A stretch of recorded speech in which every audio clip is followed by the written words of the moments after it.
बदलापुरातली घटना अत्यंत दुर्दैवी आहे, पण बदलापुरातील आंदोलन राजकीयदृष्ट्या प्रेरित होतं. लाडक्या बहिणींचे फलक आंदोलनाच्या स्थळी कसे आले असा प्रश्न मुख्यमंत्री एकनाथ शिंदे यांनी उपस्थित केला. गाड्या भरून भरून लोक येत होते, ते सीसीटीव्हीत दिसलं, असं राजकारण करण्याची गरज नव्हती असंही एकनाथ शिंदे यांनी ठणकावलं. एसआयटी हा शब्द देवेंद्र फडणवीस यांच्या तोंडी शोभत नाही. आरोपी अटकेत, मग एसआयटी कशासाठी असा प्रश्न खासदार संजय राऊत यांनी केलाय. लोक उद्रेकानं रस्त्यावर उतरले आणि तुम्ही जनतेलाच गुन्हेगार ठरवता का? हे योग्य नाही. घटनाबाह्य सरकारवरती खटला चालवला पाहिजे असा हल्लाबोल संजय राऊत यांनी केलाय. बदलापुरात कायदा सुव्यवस्था बिघडले, त्याला मुख्यमंत्री जबाबदार आहेत असा आरोप सुषमा अंधारे यांनी केला. शाळेतलं सीसीटीव्ही कसा गायब झाला असा प्रश्नही त्यांनी उपस्थित केलाय.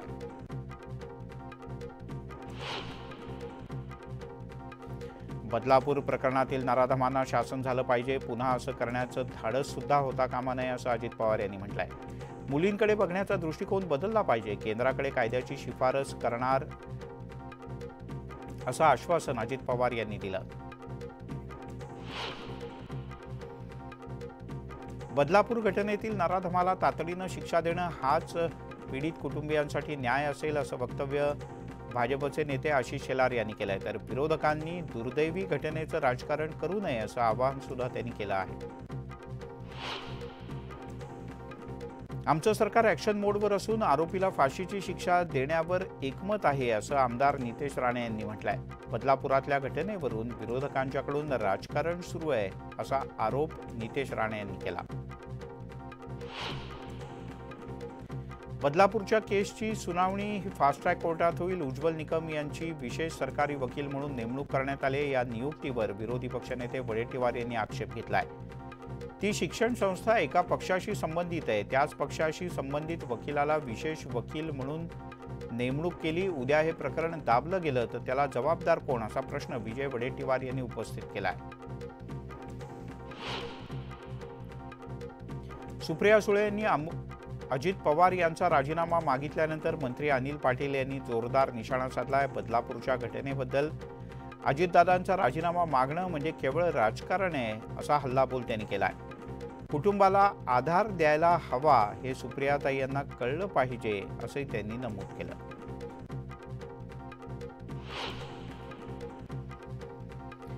निलेश राणे यांनी सुप्रिया सुळे यांच्यावर हल्ला चढवलाय. नाजूक प्रश्नांवर सुप्रिया सुळे नको ती उत्तरं देतात.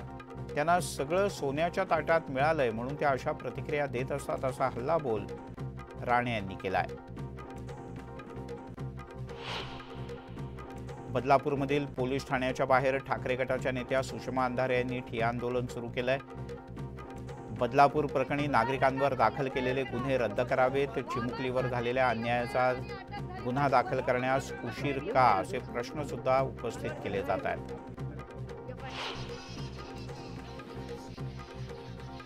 बदलापूर घटनेच्या निषेधार्थ पुण्यात राष्ट्रवादी काँग्रेस शरदचंद्र पवार गटाच्या वतीनं आंदोलन करण्यात आलं. बदलापुरातल्या घटनेचे पुण्यातही पडसाद उमटले. या आंदोलनाच्या वेळेला खासदार सुप्रिया सुळे उपस्थित होत्या. बदलापूरमधल्या घटनेच्या निषेधार्थ नांदेडमध्ये उभाठा गटाकडून निदर्शनं करण्यात आली. शहरातील महात्मा फुले चौकात हे आंदोलन करण्यात आलं. आरोपीला फाशीची शिक्षा देण्याची मागणी करण्यात येते.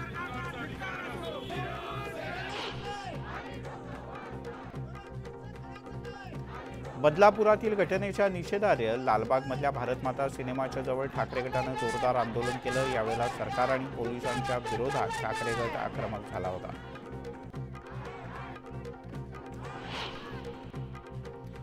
बदलापुरातील अत्याचाराच्या घटनेच्या निषेधार्थ सांगलीमध्ये राष्ट्रवादीच्या वतीनं निदर्शनं करण्यात आली. राष्ट्रवादीच्या महिला कार्यकर्त्यांनी रस्त्यावर उतरत आरोपींवर कठोर कारवाई करण्याची मागणी केली. बदलापुरातील 2 चिमुकल्यांवरील अत्याचार प्रकरणी आरोपी अक्षय शिंदेला 5 दिवसांची पोलीस कोठडी सुनावण्यात आली. कल्याण कोर्टानं आरोपीला 26 ऑगस्टपर्यंत कोठडी दिली आहे.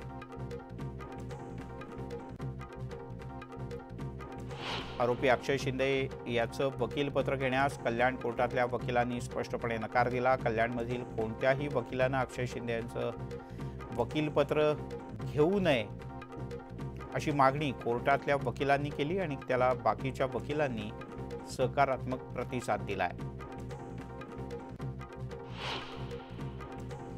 बदलापूर आंदोलन प्रकरणी 68 जणांना अटक करण्यात आली. 300 पेक्षा जास्त जणांच्या विरोधात गुन्हे दाखल करण्यात आले. रेल्वे ॲक्ट, दंगल पसरवणं, सरकारी मालमत्तेचं नुकसान, गुन्हेगारी कट रचणं असे अनेक गंभीर आरोप करण्यात आले.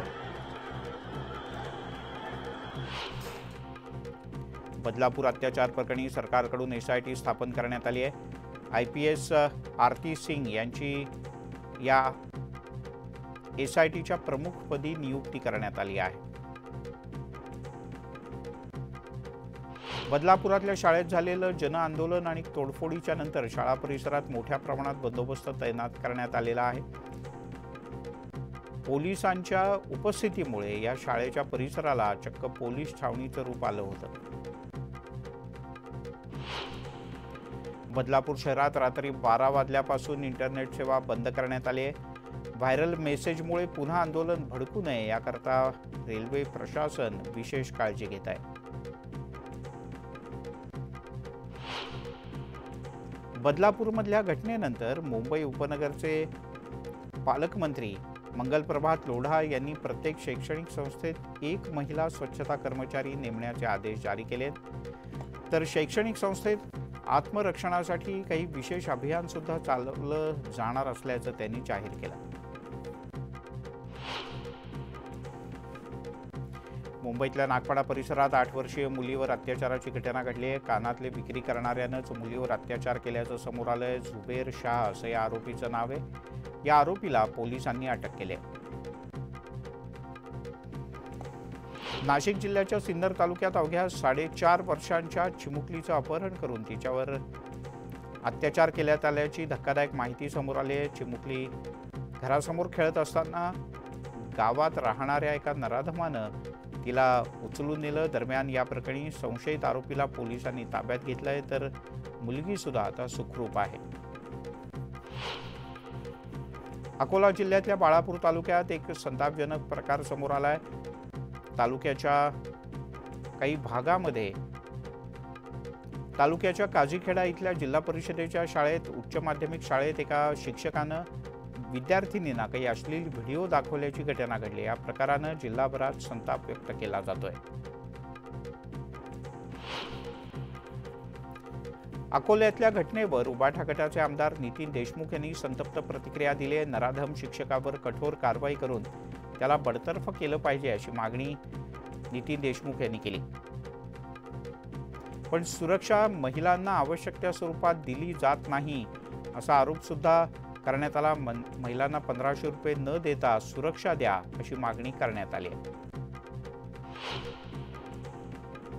पुण्यामध्ये गेल्या 8 महिन्यात तब्बल 112 अल्पवयीन मुली या लैंगिक अत्याचाराच्या बळी ठरलेत. 90% घटनांमध्ये आरोपी परिचित असल्याची माहिती समोर येते.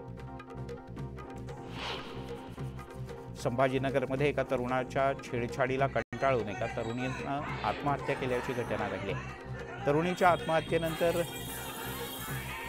इथल्या पोलीस बंदोबस्तात वाढ करण्यात आली आहे. मराठा संघटना आणि हिंदुत्ववादी संघटनांच्याकडून कठोर आंदोलनाचा इशारा देण्यात आला. आंदोलनाच्या पार्श्वभूमीवर पोलिसांनी मोठा फौजफाटा तैनात केला होता. छत्रपती संभाजीनगरातील ओव्हर गावात पुन्हा एकदा सामाजिक तेढ निर्माण झाले. एका तरुणाच्या जाचाला कंटाळून एका तरुणीनं आत्महत्या केली होती. पीडितेच्या अस्थि विसर्जनाच्या दिवशी आरोपीच्या भावाकडून दहशत माजवण्याचा प्रयत्न करण्यात आला. तर आरोपीच्या भावानं तरुणीच्या घरासमोर हवेत गोळ्या झाडल्या, तलवार फिरवली आणि दहशत निर्माण करण्याचा प्रयत्न केला. अनुसूचित जाती आणि जमातीच्या आरक्षणाच्या उपवर्गीकरणासंदर्भात सर्वोच्च न्यायालयानं दिलेल्या निर्णयाविरोधात धाराशिवमध्ये बंद पुकारण्यात आलाय. धाराशिव शहर बंदला व्यापाऱ्यांनी चांगला प्रतिसाद दिला. आदिवासी समाजाकडून पुकारण्यात आलेल्या बंदला नंदुरबारमध्ये चांगला प्रतिसाद मिळाल्याचं पाहायला मिळालं. सकाळपासूनच शहरातील सर्व व्यापारी पेठांमध्ये बंद पाळला गेल्याचं पाहायला मिळत आहे. सर्वोच्च न्यायालयानं SC आणि ST समाजासंदर्भात दिलेल्या निर्णयाच्या निषेधार्थ बारामतीत बंद पुकारण्यात आला. शहरातून हजारोंच्या संख्येनं मोर्चा काढण्यात आला.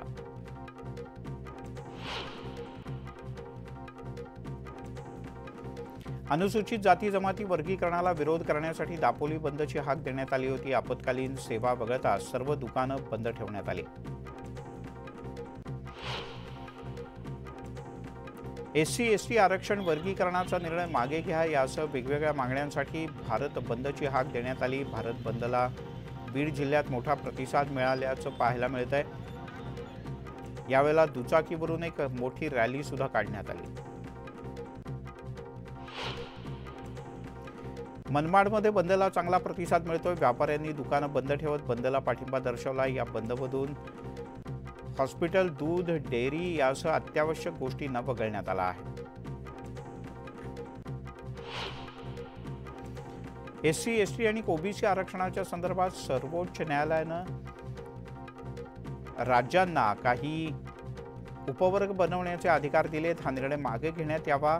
एससी एसटी आणि ओबीसी सगळ्यांनी भारत बंदची हाक या विरोधात दिली होती. गोंदिया शहरात सुद्धा अशाच प्रकारे कडकडीत बंद पाळण्यात येतोय. चंद्रपुरात सुद्धा भारत बंदची हाक दिल्याचं पाहायला मिळत आहे. ठिकठिकाणी निदर्शनं करून या सर्वोच्च न्यायालयाच्या निर्णयाचा निषेध करण्यात आला. मनसे अध्यक्ष राज ठाकरे आजपासून विदर्भाच्या दौऱ्यावर आहेत. विदर्भ एक्सप्रेसने ते गोंदियात दाखल झाले. यावेळेला रेल्वे स्टेशनवर राज ठाकरे यांचं कार्यकर्त्यांनी जंगी स्वागत केलं. गोंदियामध्ये राज ठाकरे यांच्या ताफ्यासमोर आंबेडकर संघटनांच्याकडून जोरदार घोषणाबाजी करण्यात आली. एससी आणि एसटी आरक्षणात आता उपवर्गीकरणाला सर्वोच्च न्यायालयाकडून स्थगिती देण्यात आली आहे. त्या निर्णयाच्या संदर्भात आरक्षण बचाव समितीनं भारत बंदची हाक दिली होती. लाडकी बहीण योजनेमुळे अनेक लोकांना पोटदुखी झाली आहे. त्यांच्या पोटदुखीवर आपण नंतर इलाज करू असा टोला मुख्यमंत्री एकनाथ शिंदे यांनी लगावलाय. हे सरकार तुमच्या पाठीशी कायमस्वरूपी उभं राहील असं आश्वासन सुद्धा त्यांनी दिलं. कोकणात सध्या शिवसेना आणि भाजपमध्ये शिमगा उडालाय. अशात ठाकरे गटाचे नेते भास्कर जाधव यांनी या दोघांनाही प्रतिआव्हान दिलंय. रवींद्र चव्हाण आणि रामदास कदम यांच्यात जुंपले. त्यांनी आता फक्त शब्दांवर भागवू नये, एकमेकांना आव्हान देऊन थांबू नये, रस्त्यावर उतरावं, आपापल्यात किती दम आहे हे सिद्ध करावं असं आव्हान भास्कर जाधव यांनी दिलं आहे.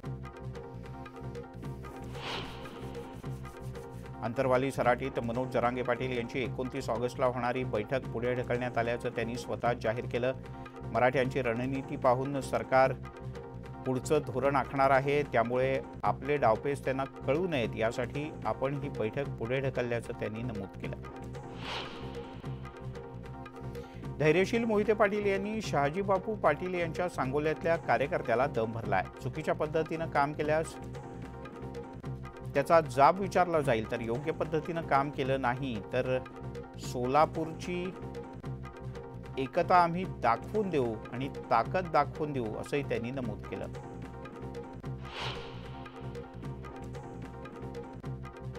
पूजा खेडकरच्या अटकपूर्व जामीन प्रकरणी दिल्ली उच्च न्यायालयानं 29 ऑगस्टपर्यंत दिलासा दिला. त्यामुळे आता 29 ऑगस्टपर्यंत पूजा खेडकरला अटक करता येणार नाही.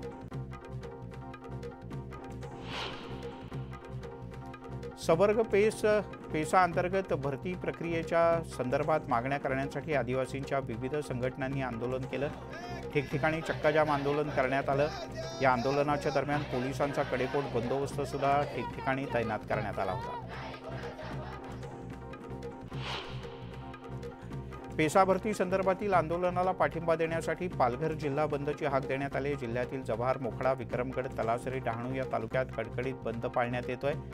तर राष्ट्रीय महामार्गावरून सर्वच वाहनांची चांगली अडचण झाली आहे, कारण इथे रास्ता रोको आंदोलन सुद्धा झालं. पत्नीच्या त्रासाला कंटाळून एका पतीनं आत्महत्या केल्याचा धक्कादायक प्रकार नाशिकच्या सिडकोमध्ये घडलाय. पतीनं पत्नीच्या विरोधात एक चिठ्ठी लिहून जीवन संपवलं. या प्रकरणी पत्नीसह 4 जणांच्या संदर्भात गुन्हाही दाखल करण्यात आला आहे. मुंबई गोवा महामार्गावरील जगबुडी पुलावरून अखेर वाहतूक सुरू झाली आहे। येत्या 1 महिन्यापासून वाहतुकीच्या कामासाठी हा पूल बंद होता। गणेशोत्सवाच्या पार्श्वभूमीवर हा पूल सुरू होत असल्याने वाहतूक कोंडी होणार नाही अशी अपेक्षा आहे। बांगलादेशात हिंदूंवर होणारे हल्ले, लव जिहाद आणि रामगिरी महाराज यांच्या समर्थनार्थ अहमदनगर जिल्हा बंदची हाक देण्यात आली।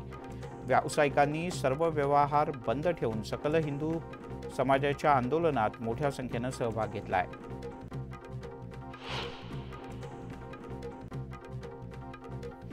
नाशिकच्या पंचवटी परिसरात एका 25 वर्षीय तरुणाचा भर रस्त्यात खून करण्यात आला। आर्थिक देवाणघेवाणीतून ही हत्या करण्यात आल्याचं समोर आलंय। हत्या झालेला तरुण सेवानिवृत्त पोलिसाचा मुलगा असल्याचं सुद्धा कळतं।